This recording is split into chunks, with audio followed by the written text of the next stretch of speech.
In my last video, I finished off with reading from this epitaph here and making a few comments on the subject, particularly of integrity, but benevolence should not be forgotten.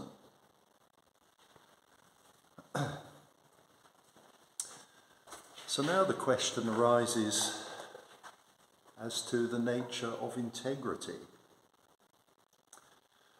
Is it just following rules, the application of rules or beliefs or whatever with a certain scrupulous care? I think possibly not. I think this was established probably at the Nuremberg trials, when following orders, doing one's job, was not considered an excuse for things which you had done which were obviously wrong. So I don't believe that integrity is all about simply following a set of rules or a code. There's more to it than that. It's my understanding that in law there is this idea of a reasonable person. It's what a reasonable person would do under a particular set of circumstances. And to some extent, maybe that's an indicator that, but it is not personal enough, you see. This is the point. Integrity has to be something, on the one hand, very personal, but on the other hand, it has a sort of universal application.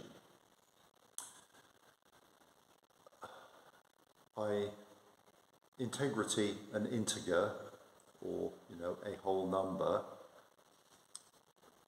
obviously come from the same root, and so integrity is being, in a sense, one person rather than many, shall we say. What I mean by that is this all sort of fits in with where we get our programming from and why we should reflect on that programming. We've all been programmed. It started the minute we came out, and it continued at school, and it continued throughout our lives via the media and indirectly from other people who we dealt with and their programming. So first of all, we have to admit to this process, which has had a huge influence on our lives. But there come times when perhaps we should feel in conflict with that programming. When we ask ourselves a question about the rightness or wrongness of an action or a view, anything that we're going to say, we should be critical of ourselves. That's my opinion.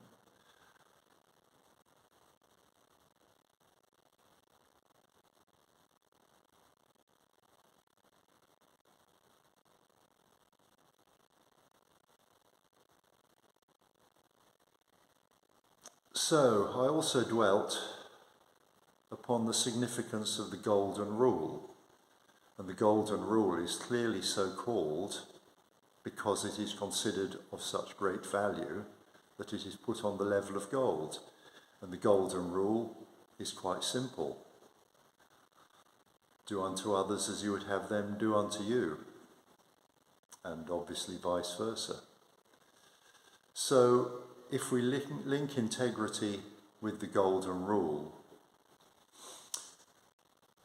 it means that we need to do what is best and right for the other person or for the society or world in general, And this takes discernment. It means that we actually have to start thinking critically about the programming we've had and the beliefs that we hold. The value of doing this is, of course, that it makes us less malleable in the hands of forces which don't have our best interests at heart. So I'm sure we can all think of recent events where trusted sources might have overplayed things in order to get a reaction from us. And this continues. It continues in every aspect of life. You look at the news, or whatever it is, and it is always pushing you to a way of thinking. So clearly we need to first of all be able to stop, and we need to be able to reflect, and we need to ask ourselves what we really think and feel.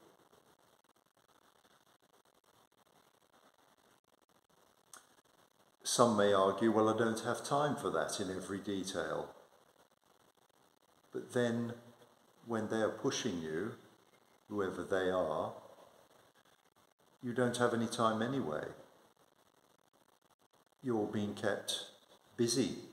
I mean, this is one way in which you can control people. You keep them busy so they never actually think about what they're doing. They don't think about the ethics of what they're doing or the consequences. And of course, this means this all comes back on us. So, to the degree to which in our everyday lives we can stop and consider actions in terms of the golden rule, and also in terms of what our core values are.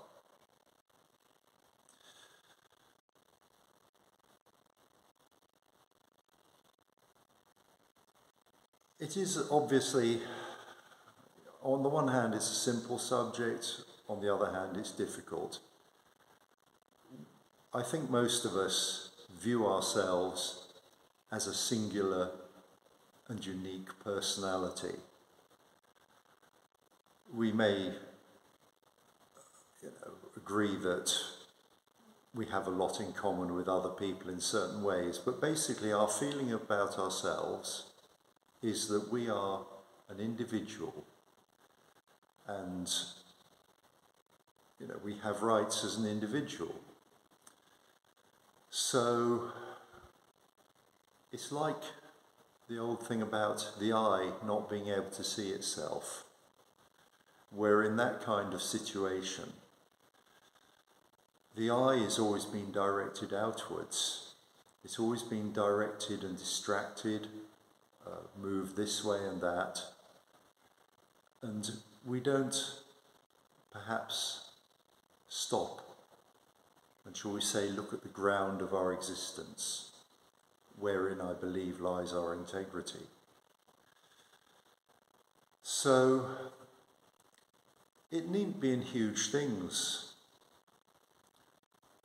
We just have to apply the golden rule in any circumstance where we have the time to stop and think about it. I mean, this is why, shall we say, there are the virtues and the vices. It's when we don't stop and think that we give way to anger or greed or whatever it is, whatever kind of vice it is.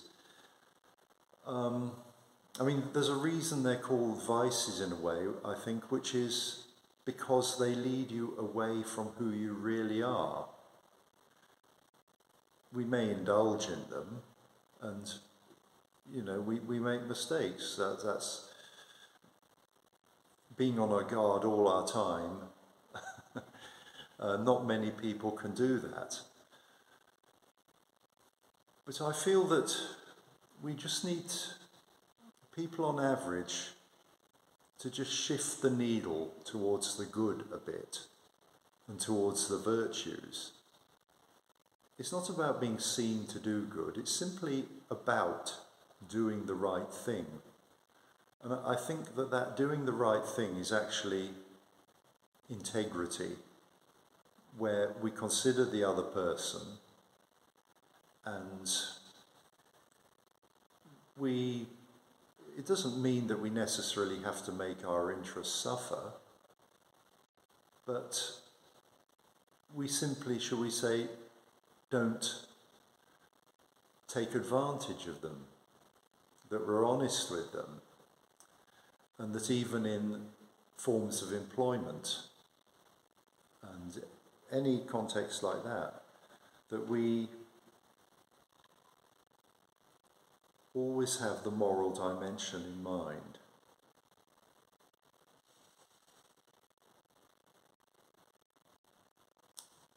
I think the powers that be would hate us for that if we actually did apply ourselves to it and we demanded it of them, that we called them out on what they did. I've sometimes wondered if the answer is when there was this recent case, actually, wasn't there, where the Chancellor, Reeves, was foolish enough to put a bunch of working men behind her. And there was this guy, I think he was called Dean, I'm not quite sure, but it went viral because he was standing there and his emotions and thoughts appeared to be clearly indicated on his face.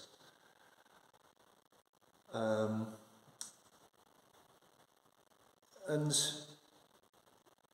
you could say perhaps he was the most honest person there, because I mean, obviously I'm imputing this on him. I'm assuming that he couldn't stand listening to the nonsense, to being identified with it, to stand behind somebody and allow them to, in a sense, represent him in that way by virtue of his presence.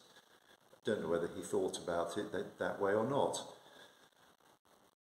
But that is perhaps one of the keys. When we know we're being lied to, we don't just pretend we don't.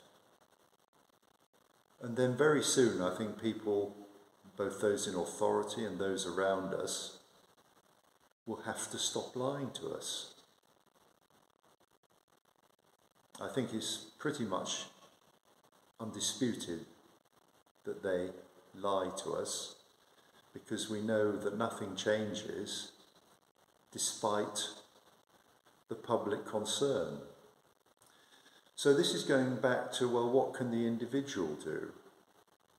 Well, the individual can do by stop playing along all the time, by having a little bit of backbone, perhaps, you know, sometimes you see an audience turn its back on the speaker. I don't think this is the universal solution simply to everything that you disagree with. This is the point, that we've come to such a state where we won't listen to people because of who we think they are or who we're told they are. It's this cancelling, and that's an entirely different thing. We need to give people a fair chance to speak, but we also need to show them a reaction if we don't believe what they're saying. We need to press them on the matter. We mustn't just sort of say, aye, aye, sir, and carry on. We have a personal responsibility. This comes back to Nuremberg and just following orders. The law also does not, it may to some extent allow for duress, but the excuse that somebody told you to do something does not absolve you. And to the extent to which the law represents, shall we say, a higher power, I don't necessarily mean a secular power, a power of, say, a principle, it has a value. And once again, we look at the law and we have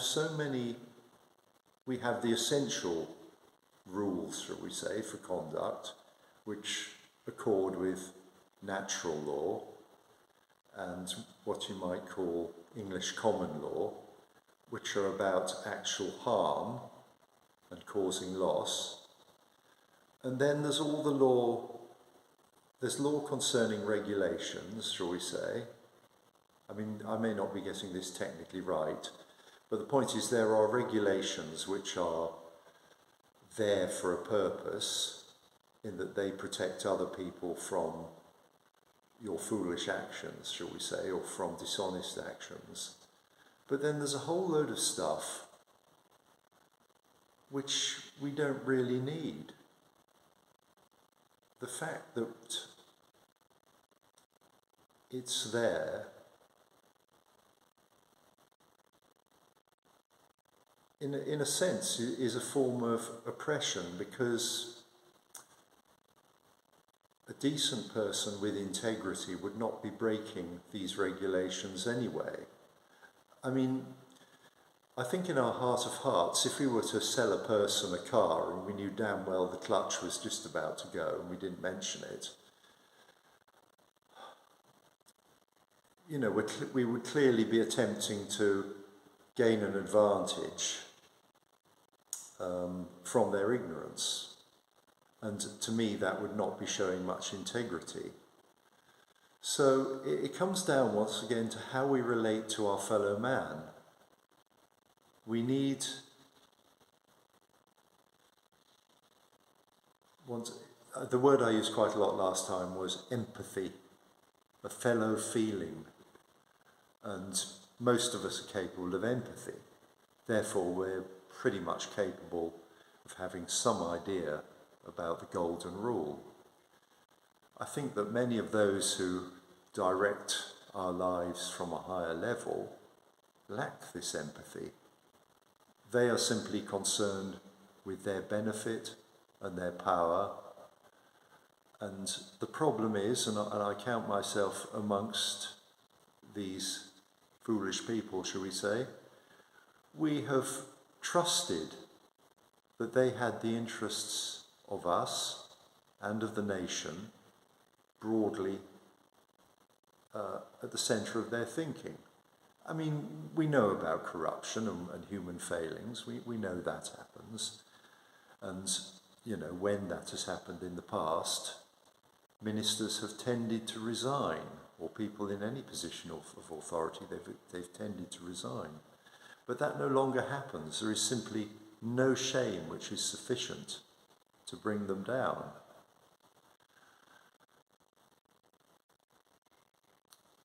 So this is how important I think it is that both in our lives we attempt to show integrity. We may not get it right all the time, but it's making the moral effort to think about things and do things. And being able to take into account other people's views, rather than simply turning our backs on somebody because they allegedly are far right or far left or hard left or whatever it is, or because they're coming from a Christian point of view or whatever it is. That it's much better to talk to them and to debate. If you don't agree, say you don't agree. Challenge their reasoning, challenge what they're doing. And eventually, people, I believe, will have to start they will have to give justification for what they're doing. And I think this is a much better way of handling things than the stupid rioting which has been going on. We need to get smarter as a nation. We need people to have more integrity. We need to look for integrity in others and in ourselves. And we need to try to understand the nature of integrity. So let's not forget the other word, benevolence. Means we should be working always towards the good of both ourselves and others, of society, I think. I've given it less thought, the subject of benevolence, but that would seem to be a starting place. So, yes, we need to look behind the words. We need to stop being vague about what they mean. Each of us needs to indulge in critical thinking. So I think that's one way in which, bit by bit, we can take back our power from those who are basically parasites.